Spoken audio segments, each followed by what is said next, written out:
Ciao, everyone. Welcome to Monday, January 6, 2024. I'm Joe Pratt, keeping you informed of what's happening in the world.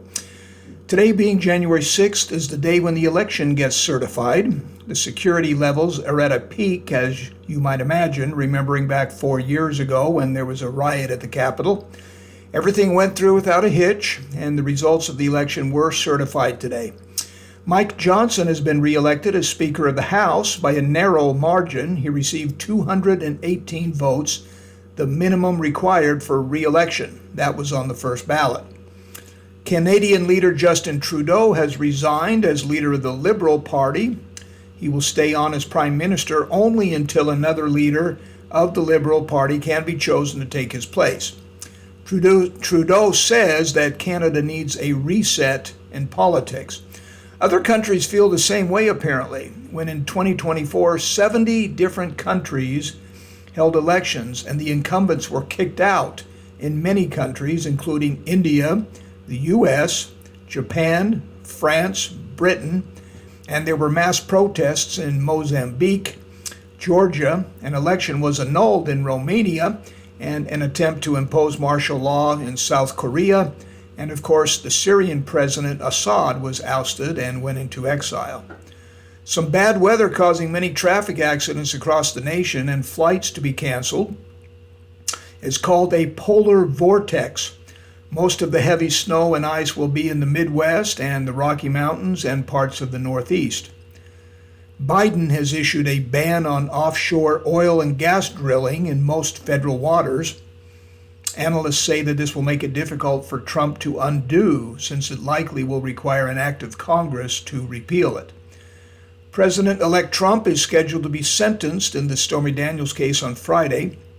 The first human death from bird flu in the U.S. has happened in Louisiana. The man who died was over 65 and other medical conditions that he had. He contracted the disease by interaction with a flock of birds in his backyard. A section of Interstate 80 in New Jersey has collapsed into a sinkhole that is right above an old abandoned mine. The sinkhole is right in the middle of the freeway, about 40 feet wide.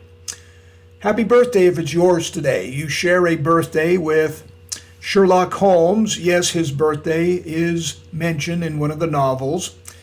Carl Sandburg, poet Khalil Gibran, Danny Thomas, actress Loretta Young, Hall of Fame pitcher Early Wynn, John DeLorean, who made the DeLorean automobile, Lou Holtz, Syd Barrett from Pink Floyd, and Rowan Atkinson, Mr. Bean. There is a Scrabble World Championship in Spanish that happens every year.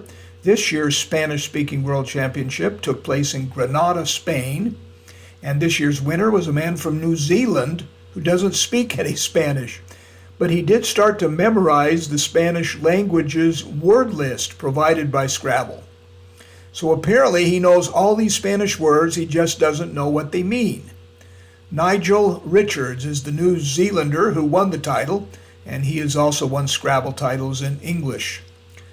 There is a fugitive in New Orleans who is eluding authorities there who have tried to capture him using night vision binoculars, nets, and a tranquilizer rifle. The name of this fugitive is Scrim, a 17-pound dog that's mostly terrier, and he has eluded authorities for days. He gained worldwide attention when he was captured and then jumped out of a 2-story building and is on the lam again. So if you live in or are traveling in the New Orleans, USA area, keep an eye out for Scrim.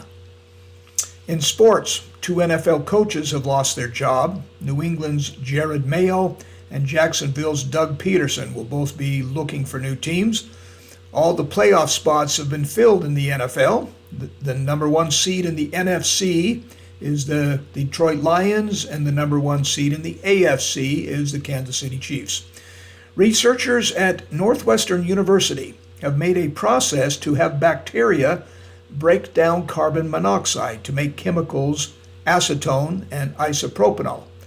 This may be significant because it could allow the waste CO2 that pollutes some areas of the world and break it down into usable chemicals, acetone and isopropanol. Acetone and isopropanol are currently made by using fossil fuels, so you can see how this could help the environment. Every year there's a prestigious competition to capture the best nature photograph of the year. 2024 saw 22,800 entries from 96 countries, and the winner was a photograph captured of two snow leopards playing on a mountainside. Photographer Paolo Della Rocca won the competition by waiting in the freezing cold weather of northern India for 6 hours until the snow leopard showed up.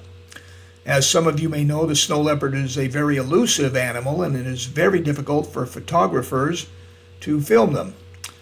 I would like to recognize Kayla Masato from Mastic Beach, New York. She is a modern-day hero. Just a few days ago, she spotted a man through her window that had fallen off his jet ski and it fell through the ice. She saw the man was in trouble, and she rushed out in her pajamas and slippers armed with a paddleboard and got there just in time to save the man's life. Other bystanders on shore helped out by throwing a rope to Kayla and the stranger so they could be pulled to shore. The man was taken to the hospital and treated for early signs of hypothermia, but he has since recovered fully and owes his life to Kayla Masato. An animal lover found a lifeless hedgehog in the middle of the road and scooped it up and put it in a box with some food and rushed it over to the local wildlife hospital. There it was examined by veterinarians who immediately identified it as an ornament from a hat. The vets were very kind, though. They said about the woman who brought the hat ornament in, bless her, her heart was in the right place. Joe Pratt, make it a great day.